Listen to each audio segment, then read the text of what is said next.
Welcome back to the HL Global Montreal Soirée. And today I have the pleasure, the privilege of hosting Yoni. Yoni, how you doing? I'm doing great, Zerk. Thank you.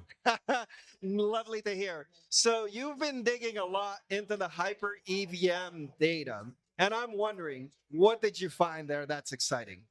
I found some things that are not reflected in, the common dashboards on Dune or in the headline metrics.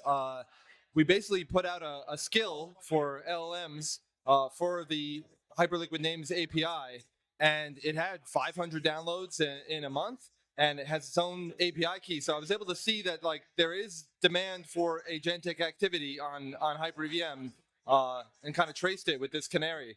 So that was really interesting to see.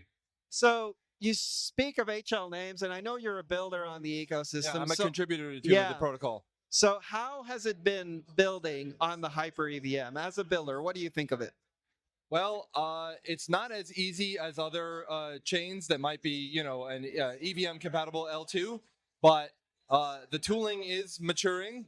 We're still missing some things.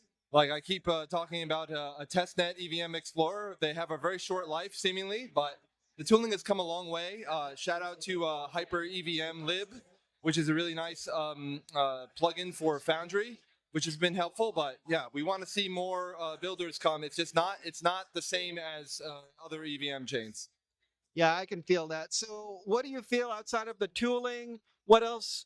What would be your wish list for the Hyper Oh, EVM? okay. My wish list for that is fork testing. So it's very hard to simulate the dual lane nature of not only the Hyper EVM, but also HyperCore and the core interactions. All this is very custom, very interesting logic for a chain and a side chain, and we have no way to simulate this on a fork and not hit mainnet. So we need testnet for that for now, but that's what I would like to see. And also just better indexing, mature indexing out of the box would be nice. I think you can still get that a little bit, but Nice. Yeah, that makes a lot of and the sense. testnet explorer. Of course. Just want to see that. It's a public good. We should have it.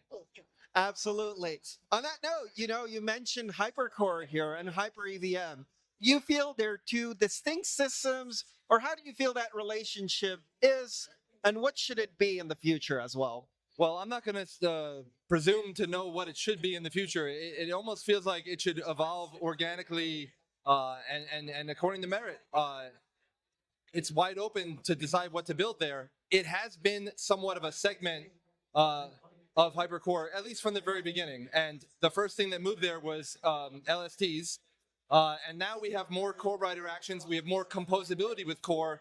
And I would expect to see more integrations making use of that, where you can build things that couldn't be built before on other chains.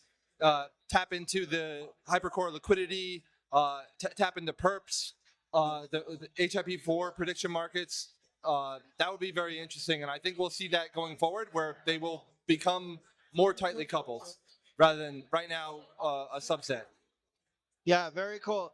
I think, there is untapped potential there and things that perhaps we haven't even thought of that Yeah. people are going to be building out. Absolutely, and I'd like to shout out, some teams that were building new protocols and DApps that we hadn't seen before. Pair Protocol, Liminal, Ramses, also they're integrators of HL names. So I got to give them a shout out. Yeah, we love HL names. .hl is great. All right. Well, on that note, thank you so much for your insight. Really appreciate Thanks, it. Zerk. And how do It's been we a end this pleasure. talk? Hyperliquid. Hyper liquid.